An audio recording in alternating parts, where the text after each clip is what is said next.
Welcome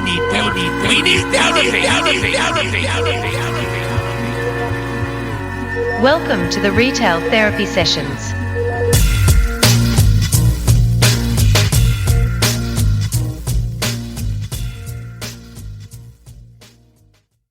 Welcome, Irish. Hi, sorry I'm late again. It's an annual tradition.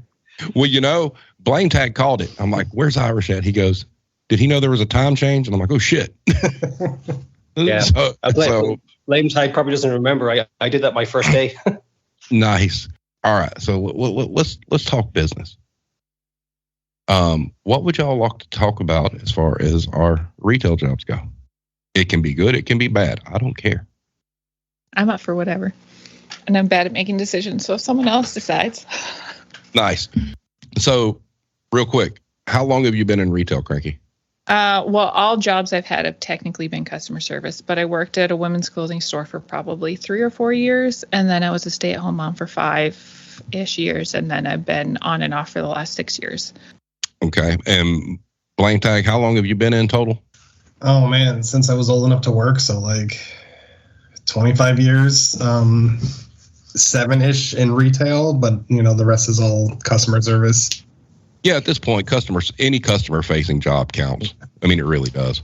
Yeah, so like 25 years then. Yeah. Little painful to say. Including what I'm doing now, 30 plus, 26-ish as a store manager. So, yeah, it's a lot. Irish, you? 21. 21. So, between us, we have roughly 85 plus years of total retail customer service experience amongst us. So that's a frightening thing, actually, if you think about it. So let's talk about, and I'm curious, especially from Irish and Cranky. All right. So inflation is the big buzzword right now, and, price is going up. What are you two seeing in your areas as far as price increases on like groceries and things like that? And if you can kind of give a comparison, like how much a certain item was before and it is now. Well, groceries is the biggest thing that's going up right now. Like, I don't work at a grocery store. It's more of a department store. If I describe it too much, people know where I work. So don't do that. I'm going to because there's not that many big box stores in Canada. But groceries, I mean, they keep doing articles and articles and articles about it in the news because it just keeps going up and up and up. And part of that is because we have to import so much, like fruits and vegetables and that kind of stuff. Like they grow out, on the BC coast, and we get potatoes from the East Coast. But I mean, like the fruits and all that kind of stuff, we pretty much all have to import. Milk is going up because also we refuse to take milk from any other countries. We've made laws so that it stays within our own country. And that's expensive. Like I think a gallon of 2% is now, I think it's over $5 now. $5.05, $5.17. And it used to be $4.65 in just like a couple months ago. So the dairy prices are skyrocketing. But at the same time, some of that is because we have stricter laws on how we raise our animals here and what we can put in them for hormones and growth stuff. So yeah, that's expensive, especially since we have a 2-year-old who seems to go through a gallon every couple days. But I do a lot of the price changes at work, and yeah, Corp is upping the prices. I was doing some because we do in-store pricing and stuff. We can do that because we're a type of franchise. And I've been going through and changing some because the cost has been going up. What was I looking at the other day? And in the past 2 years, it went up probably $30 since we were buying it in 2020. The actual cost of what the owner paid. And that's just general things like tools and some of the treadmills and stuff went up $200 or $300 a piece. So like the businesses are seeing a bit of a price increase, but I don't know that it's as much to justify what they're pricing things at the moment. So like I can still make 30 or 40 points, even putting something on sale for $200 or $300 less than the Corp price. So. Wow. Irish, what you got going on over there? The biggest one at the moment is fuel. So, petroleum-based products, basically. So gas in your tank, heating your home, that's nearly doubled. So it's a little over $7 American per gallon for a gas tank. So there's that, and obviously that has a knock-on effect for everything, because everything gets delivered to a store. So gradually prices are going to start to increase because of that. In groceries, there's been nothing dramatic just yet, but it's going to creep in over the next month or two. And as well as that, we have another shock to the system, because we're about to take in perhaps close to 100,000 refugees from Ukraine. So as a proportion of our population, that's about 2%. So that's the same as like you guys taking in 6 million people. So that's going to put pressure on every service that we have. We are already in a bit of a crisis when it comes to housing as it is. So it's going to have a knock-on effect on everything, So inflation across the board. Blametag, what you seeing down south? Uh-oh. Maybe he's on mute, is he? Yes, having trouble with my mute. Uh-oh. There he is. Yeah, I know like my store in particular has been like 25 to 30% on all products. Increase, yeah. Holy shit. Yeah. Wow. Well, I can tell you in my neck of the woods, since I work grocery, the prices are going up. But the biggest thing that we've had going on for so long is when the pandemic hit, in the United States, COVID ran through like the chicken plants, basically. Mm. And, one of the hardest things to keep in stock and get is chicken. We get most of our chicken from Tyson. And so we've had a shortage of that. Now, as far as milk prices, we're competitive. Our managers go out and check like Walmart and stuff like that. And like some of your staples, they make sure no matter for what the profit margins that they're lower than Walmart.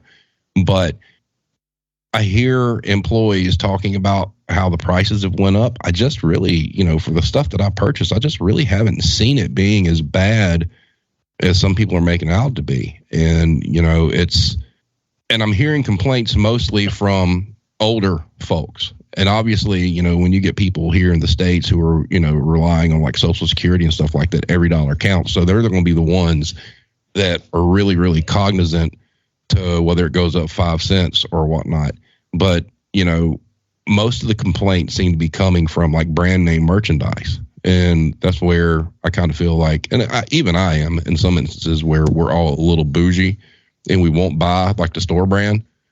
But a lot of the store brand stuff that we sell is made by major manufacturers anyway. And what really is going to be the difference between like a store brand Rice Krispie and like Rice Krispies? It's puffed rice. It's not like, that big a deal.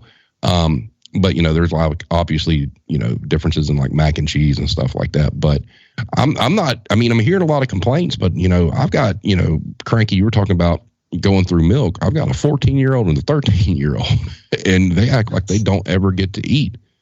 So, we're buying food constantly for those two, and it's not really any more expensive than, maybe there's an extra $5 to $10 on the total order, but nothing as rage-inducing as people are making it out to be. Now, gas is going up everywhere. Ours gas here is bad here too. Yeah, ours here is like, I think it's like 4. We just crossed over 4. Whereas on the West Coast, it's like damn near $8 an hour. So, yeah, we're at like 4 here. Yeah. What about your groceries down there, Blametag? Are you seeing any big difference there? No, I was going to specify that. Yeah, I kind of sell, I guess you call them consumer goods. I work in the cookware section of a store. So it's not really anything essential. So, groceries, I don't think have been that bad. Yeah, I just don't, every now and then you'll see blurbs, come through. I know that, the federal government are investigating businesses and they're wanting proof that the prices going up are because of the supply chain issues. I don't know if we'll ever see a conclusion of that, but when you start looking at companies that are raising prices and you start looking at their profitability, it's like, what are y'all doing? I mean, and I get caught, supply and demand and all that other stuff, but I still have a hard time being like, what's the difference between a tree now and a tree 30 years ago? Wood still wood, it's like, there hasn't been some great innovation in like chickens laying eggs. I mean, why did it cost the same way back then, or way less, and now it's so much more when nothing's really changed other than profit margins? Well, I think with the wood, at least for the U.S., I know there was a whole thing with Trump and our government, because we send a lot of softwood down to the U.S., and there was a big fight between them, I guess, about it. There was some tariffs and sanctions and whatnot. So it ended up throwing your guys' prices way up because we quit supplying as much. So that's just what it ended up like. Some of that stuff is, I think, because the governments are starting to fight each other over what people owe. Because even the milk thing, like people were upset because they didn't want to let us start bringing in stuff from the U.S. But like I said, that's partly because we have stricter laws on some of our food consumption and whatnot, and things that are different allowed. And we just didn't want to let that stuff come up to us. Plus, we wanted to make sure that our dairy farmers were still supported, rather than, well, we get all this cheap stuff from the States and then it ends up pushing out our economy, which is what happened with the gasoline. Because we have oil reserves up the wazoo in Alberta and Saskatchewan, and they just decided to, in the 80s, I think, 70s, must have been the 70s, because it was Trudeau Sr. who was like, oh, we'll pay world prices and we'll import it from other places, instead of, that virtue signaling of like, we don't want pipelines and all that stuff to mess up our country. We won't dig for it ourselves because we want it to look clean and pretty, but we'll import it from other places where we don't have to see the damage it might do to the environment. So our gas prices jump, even though we have enough to supply our own country, just because we've decided to trade on the world stage or whatever. I know there's a lot of arguments about, isolationism, but it's, you got to wonder, at what point do countries start becoming or trying to become self-reliant? And, in the aspect of like, modern staples, I mean, you're looking at all the mess that's going on in Ukraine and Russia being the largest exporter of wheat. There's been fantastic advances in like, raising food and things like that, whether, it's basically large, what are those things called? I've done lost a word. But, there's ways to do it in-house. And the one thing that I've noticed is like, there's like, especially here in the States, Blametag, I think you would probably agree, there's seemingly an upcharge for anything that's manufactured here. Just it's like an upcharge just to say that it's American made. And, I like to use my time at Guitar Center to kind of give good examples of this, because you have, basically import guitars and you have American made guitars. And you have these come across, all the time. And you get to a point where you're seeing an American guitar that, is quote unquote, hand built. You don't see any kind of increase in quality over the ones that are coming from overseas that are made with machines. And you're paying anywhere from, sometimes 50% more just because it says made in USA, but the quality's not there. Who's buzzing in and out? Is that you, Blametag? I mean, I've been having some issues with my Skype. I don't know. Was it making a noise? Well, yeah, it was going like, but it might be just like noise filter on a microphone or something. So well, let's talk a little bit about the tweet about management. I know you saw it, Cranky. Talking about which one? The one where, upon my reflection of being out of the business. Mm-hmm. I don't know if you've seen that one, Irish, but let's talk a little bit about how we're trained as managers to be or supervisors, key carriers, how to be punitive instead of like uplifting and treating people good and, developing them, because the whole kind of theme of the thread was the fact that you're taught, at least I was, as you're coming up as a manager, there's not really an emphasis on people building or team building. Everything you're really kind of taught is supposed to be punitive to get quote unquote bad people out the door. And, we're taught about paper trails. We're taught about, PIPs. We're taught about, performance evaluations and how to use them in a negative way to get rid of people. Even still today with the labor market as it is, that's still going on. So anything you guys got that you've done or seen that kind of lends credence to that, or your own experiences, fire away. I mean, 100% of what I learned as a manager working for the theater companies, it was geared towards, like you said, punishing people, pushing the people you don't want out the door. I remember the manager who was like one step above me, kind of my direct supervisor would, I was in charge of doing the employee schedule. And he would always say is like, the employee schedule is where you can hurt the people that we don't want. And you can use that to kind of push them into the shifts that they don't want to get them to leave voluntarily. And I always thought that was fucked up, like that you're going to use someone's schedule to basically hurt them because you don't like them. Yep. Yeah. And really, no one was that bad or you had to push them out the door like that. Like it was all personal almost 100% of the time. Yeah, that's a shame. I was told just give them one shift a week or one shift every couple weeks. But I'll also say the few people that we ever actually used that for were really they just wander around. Because, there are still bad employees, people who just don't really do anything. I had to tell a 40-year-old man to get off his phone the other day and go put it in his locker. And, there's a big sign coming down the stairs. And he's hiding back there while the other guy's doing all the work. Come on, dude. But even then, I don't usually write people up for the first offense. I tell you, and if you do it again, I know technically and so it should be, but whatever. And I can't even stand this guy. He's kind of creepy, to be honest. But, I'm not going to write you up the first time I catch it. Second time, we're going to have a talk and, there's probably going to be a verbal warning or whatever. But yeah, I don't like pushing people out because you want people to work for you, right? You want them to come to work and to enjoy it, because the more they enjoy coming to work, the better they work in general. Obviously, again, you have those people who just kind of want to show up and hold up a wall for a paycheck. And unfortunately, we've had a few of those that we had hired for our warehouse, and it's just what are you doing? Yeah. But yeah, I don't know what it's like there, but at least where we are here, you have a 3-month probationary period, and that's just law.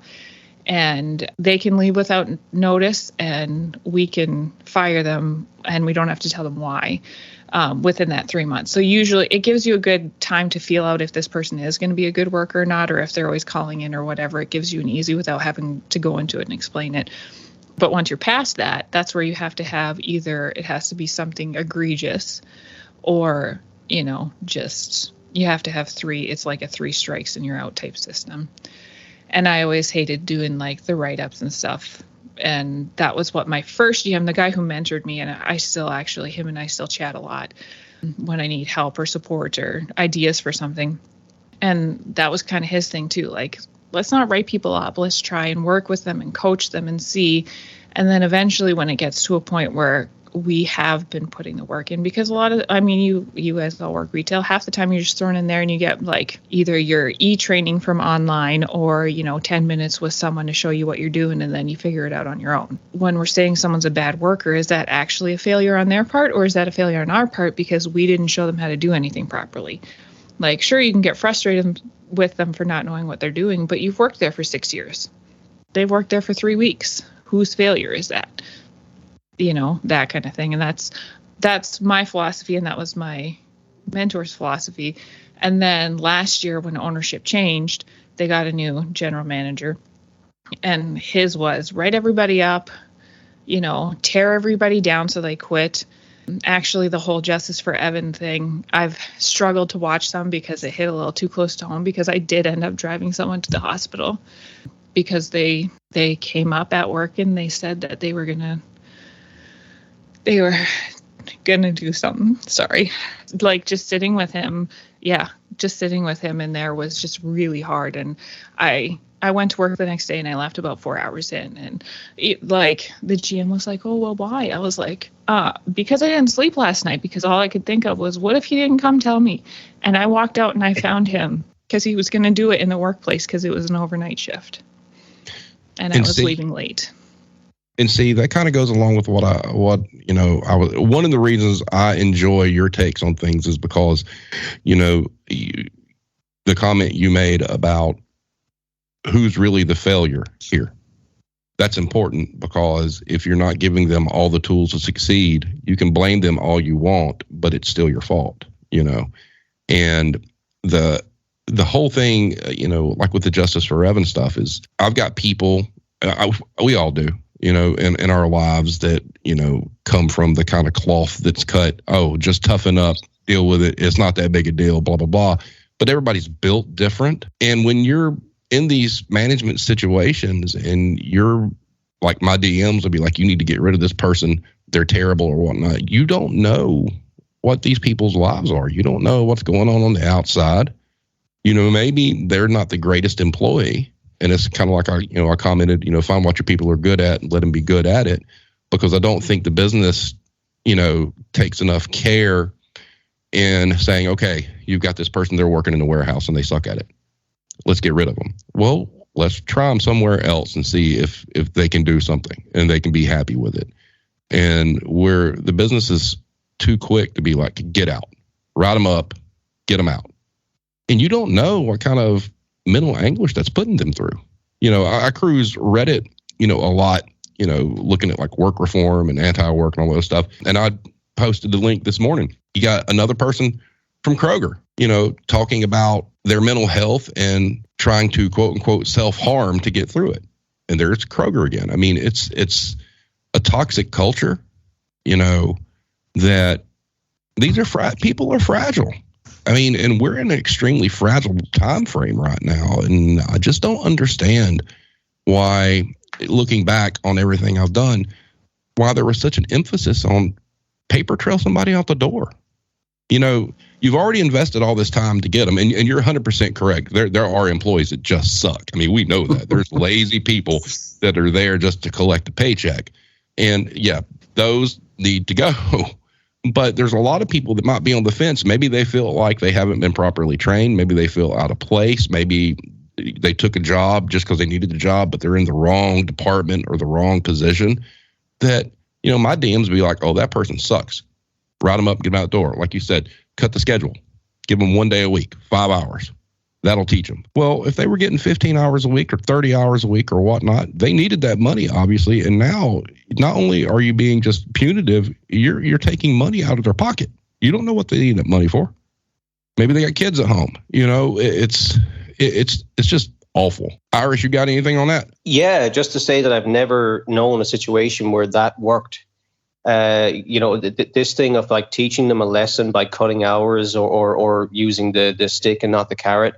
I've never known that to turn an employee into a better employee. Over here, it's very similar, legally speaking, to Cranky. We also have a 3-month probationary period where basically you can be let go because we don't like your haircut. But after that, their kind of employment rights kind of kick in, and it can be quite difficult. So most of the terminations would happen within the first 3 months here.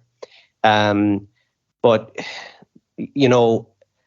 it's a very, very old school mentality. Over here, the companies that kind of use that punitively would be, it's usually based on internal kind of relationships and company loyalty. Who the favorites are and who the manager likes over somebody else. If you're not in a little niche, kind of a clique or a group, you might be at the receiving end of your hours being cut. But I've never known it to work. I have in the past, a bit like yourselves. I've been told you got to, get rid of this person or cut hours, and sometimes your hands are tied because it could be a very senior person telling you to do it, and you just kind of fucking figure out a way. But most of the time, I really value the team, and I know that if I can and it's more often than not when I changed it could be their department or maybe their schedule, or whatever, they kind of turn around and it ends up, you get a lot more out of them. Whereas if I was to just write them up for every time that they, looked at their watch more than once in an hour, it just turns them against you, and they become, they will undermine you at every opportunity.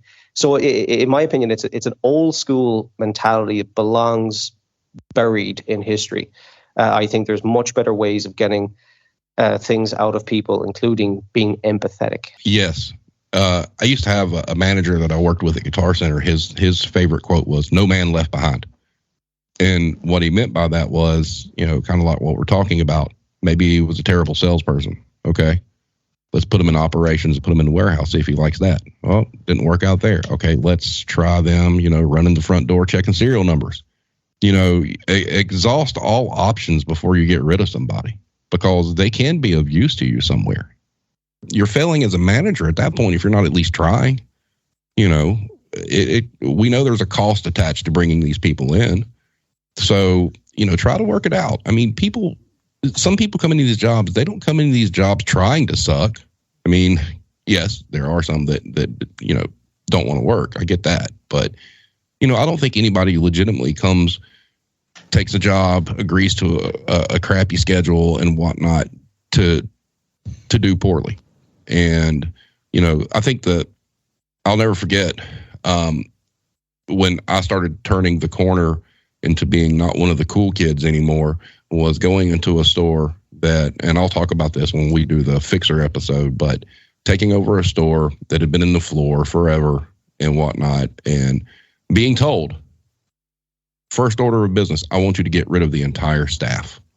This has been the Retail Therapy Sessions. Make sure to check out the Retail Warzone podcast as well, and if you like what we do, please leave a review and share with your friends. Thanks for listening.